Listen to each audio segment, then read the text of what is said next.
শ্রোতা বন্ধুরা, হাঁস মুরগি খামারে আপনাদের স্বাগতম।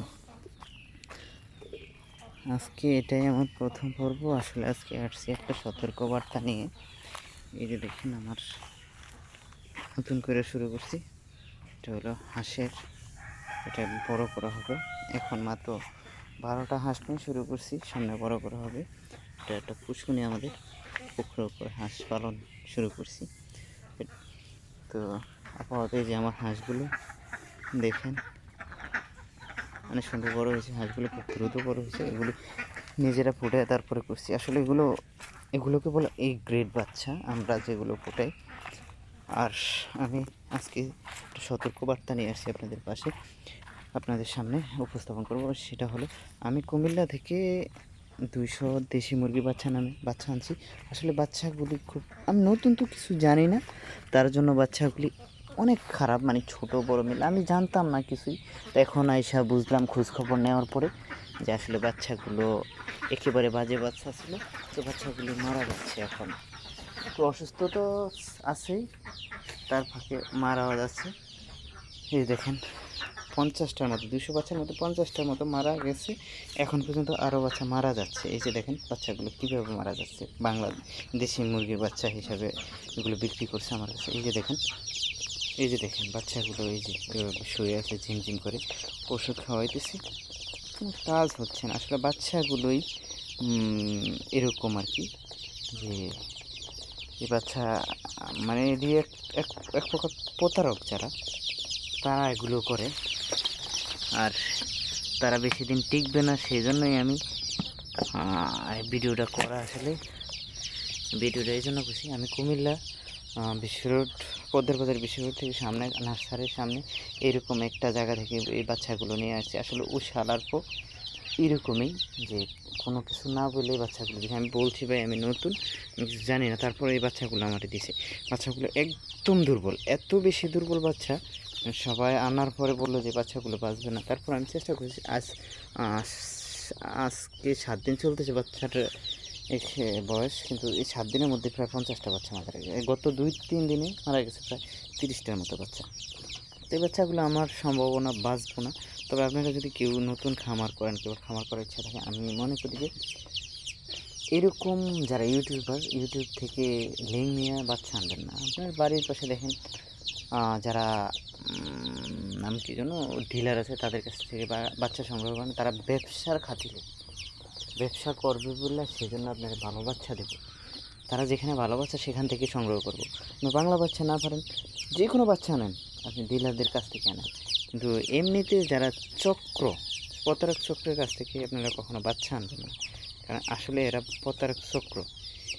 এরা বাচ্চাগুলো বিক্রির জন্য সব কিছু করতে পারে, আপনাকে ধ্বংস করে পর্যন্ত দিতে পারে।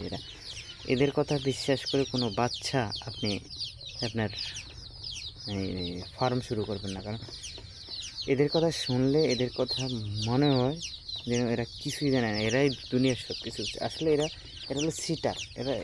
এদের এই যে ইউটিউবার যারা আছে, এরা অনেকে বেশিরভাগই কিছু আছে টাকার লোভে। যেমন ইউটিউবে ভিডিও দিলে টাকা আসে, সেই জন্য আমি আজকে এই প্রথম ভিডিও দিলাম। এই জন্য যে মানুষ যাতে সতর্ক হয়, যারা নতুন আছেন, যারা নতুন ফার্ম করবেন ভাবতেছেন, তারা ডিলারদের সাথে, আপনাদের পাশে যারা ডিলার আছে, ডিলারদের সাথে আলাপ করে বাচ্চা আনেন। এটা 1 সপ্তাহের বেশি হয়েছে বাচ্চাগুলো, এখন পর্যন্ত মনে হয় না। এগুলি আমার কাছে মনে হয় এখনও একদিনের বাচ্চা এর চেয়ে বড়ো হয়।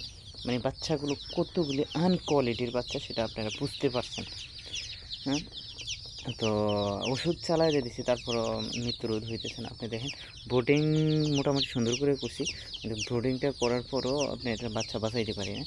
তো এগুলো হলো আসলে ওই যে বাচ্চার কারণে বিশেষভাবে। তো এভাবে বাচ্চা আনবেন না। আমি মনে করি এটা যদি আপনি না শুনেন তাহলে সেটা আপনাদের ব্যাপার। আপনারা হয়তো করছেন, আর আগে করে ভালো হলে করবেন। কিন্তু আমার মতে তাদের বাড়ির পাশে যারা ডিলার আছে, আপনার আশেপাশে ডিলারদের কাছে বাচ্চা সংগ্রহ করলে সেটা সুবিধা হয়। আর ওষুধের ব্যাপারটা বলি, ওষুধ আমি খাওয়াইতেছি। আমি উপজেলা পশু স্বাস্থ্যকেন্দ্রে গিয়ে বইলা ওষুধ আনছি, তারপর মৃত্যু রোধ করা যাইতেছে না। এখন পর্যন্ত ঝিমাইতেছে, মরতেছে। আসলে বাচ্চাগুলো কোয়ালিটি সম্পন্ন না। এই দেখেন কত ছোট বাচ্চা, খেয়াল করেন কত ছোট বাচ্চা। এগুলো আনকোয়ালিটি বাচ্চা দেওয়া হয়েছে। আসলে আমি জানতাম না, সেজন্য হয়তো আমার দেওয়া হয়েছে। তো এই ধরনের এইভাবে আপনারা কখনো ব্যবসায় নামবেন না। আমার প্রায় এখানে 20,000 টাকার মতো লস। 20,000 টাকা। দেখেন ঘরটাও মোটামুটি সুন্দর, খারাপ না। আপনি দেখেন এত সুন্দর জায়গায় আমরা বাচ্চাটা রাখতে পারি না। ঠিক আছে, তো আপনারা যত সম্ভব মানে ভালো বাচ্চা সংগ্রহ করে, এ গ্রেড বাচ্চা সংগ্রহ করার চেষ্টা করবেন। কারণ এ গ্রেড বাচ্চা এত সহজে মানে মারা যায় না, ওটা সবল বাচ্চা থাকে, তো তার জন্য ওই যে আপনারা আর কি এ গ্রেড বাচ্চা সংগ্রহ করার চেষ্টা করবেন। আর এগুলি আসলে ডিলাররা একমাত্র ভালো জানে। ডিলাররা আপনাদের কখনোই খারাপ বাচ্চা দেবে না, কারণ সে আপনাদের দিয়ে ব্যবসা করে খাবে, এই জন্য তারা মানে ডিলাররা আপনারা খারাপ বাচ্চা দেবে না। আর ডিলাররা বাচ্চাগুলো ভালোভাবে চিনে। তো তো ভিউয়ার্স, আপনারা দেখেন, যদি কারো নতুন করে বাচ্চা মুরগি পালার ইচ্ছা থাকে, তাহলে তারা আপনারা এ গ্রেড বাচ্চাই সংগ্রহ করবেন। কোনো লোকাল থেকে কোথাও ফোন দিয়ে বাচ্চা আনবেন না। অমুক জায়গা থেকে ইউটিউবে দেখছি, আসলে আমি ইউটিউব দেখে গেছি, তারপর এখন ধীরে ধীরে মনে হলো আসলে এরা সিটিংবাজ। আপনারা বলবেন যে আমি তো এক জায়গা থেকে আনছি, হয়তো হাজারে দুই একটা ভালো হইতে পারে, বাকিগুলি সব সিটিংবাজের করে সিটিংবাজ। ঠিক আছে, আপনাদের সতর্ক বার্তা দেওয়ার জন্য আমি আজকের ভিডিওটা করা। তো ঠিক আছে বন্ধুরা, আবার আমি নতুন করে আপডেট দিলাম। আবার নতুন করে পাবেন। আমার বাচ্চা আছে কয়টা, মরছে কয়টা, আপনারা অবশ্যই জানতে পারবেন। ডিটেলস আমি আপনাদের জানিয়ে দেবো। আর আমি চাঁদপুরের ফরিদগঞ্জের সন্তেশপুর গ্রাম থেকে, আমার নাম শাকিল আহমেদ। অবশ্য আপনারা চাইলে আমার সাথে যোগাযোগ করে লাভ নেই, এখন আমি ব্যবসা করি না, আমি জাস্ট সতর্কবার্তা। তারপর আপনারা সরাসরি ফোন করে জানতে পারেন আসলে কতটা সত্য কতটা মিথ্যা, তাও জানতে পারেন। এবার স্বয়ং আইসা কেউ যদি ইচ্ছা করেন যে আসলে সত্য কিনা, তো এসে দেখতে পারেন, সমস্যা নেই। তো আমি চেষ্টা করছিলাম যে বড় করে একটা খামার করবো আস্তে আস্তে, এখন দেখি 200 বাচ্চা আনি। তারপর আমার এটা এখনও হয়তো হয় নাই, তবে আমি ভবিষ্যতে খামার করবো, এটা আমার ইচ্ছা আছে। এখানে যে শেষ তা নয়। তারপর আমি লোকাল থেকে 200 বাচ্চা এনে দেখলাম আসলে কী অবস্থা, তারা কতটা ছিল। আপনারা লোকাল থেকে বাচ্চা সংগ্রহ করবেন না। আর আমার কাছ থেকে বাচ্চার দাম অনেক বেশি নিচ্ছে, প্রায় 55 টাকা করে বাচ্চা নিচ্ছে। আর একদিনের বাচ্চাকে ভ্যাকসিন করায় দিছে, এরকম বলে দিছে। আসলে একদিনের বাচ্চাকে ভ্যাকসিন করা যায় না, কারণ একদিনকে বাচ্চা ভ্যাকসিন করলে হয়তো বাচ্চাটা এরকম অসুস্থ হয়ে পড়ে। যারা করছে এরা অবশ্যই করছে ভ্যাকসিন মনে হয়। আমি পরে আবার ফোন দেওয়া, অনেকদিন পরে কালকে ফোন দেওয়া জানছি যে 7 দিন পরে ফোন দিয়ে জানছি যে আপনার বাচ্চা ভ্যাকসিন করাইছেন কি? ওরা বলছে যে হ্যাঁ ভ্যাকসিন করাইছি। তো পরে আমি উপজেলা পশু স্বাস্থ্য কেন্দ্রে গিয়ে জানলাম যে আসলে একদিনের বাচ্চাটা ভ্যাকসিন করায় না, ভ্যাকসিন করাইলে সমস্যা হয়, এই জন্য আর কি আমি আপনাদের এই ভিডিওটা শেয়ার করলাম। ঠিক আছে বন্ধুরা, ভালো থাকবেন। আবার নতুন আপডেট নিয়ে আমি আপনাদের সামনে আসবো ইনশাআল্লাহ। ভালো থাকবেন, আল্লাহ হাফেজ।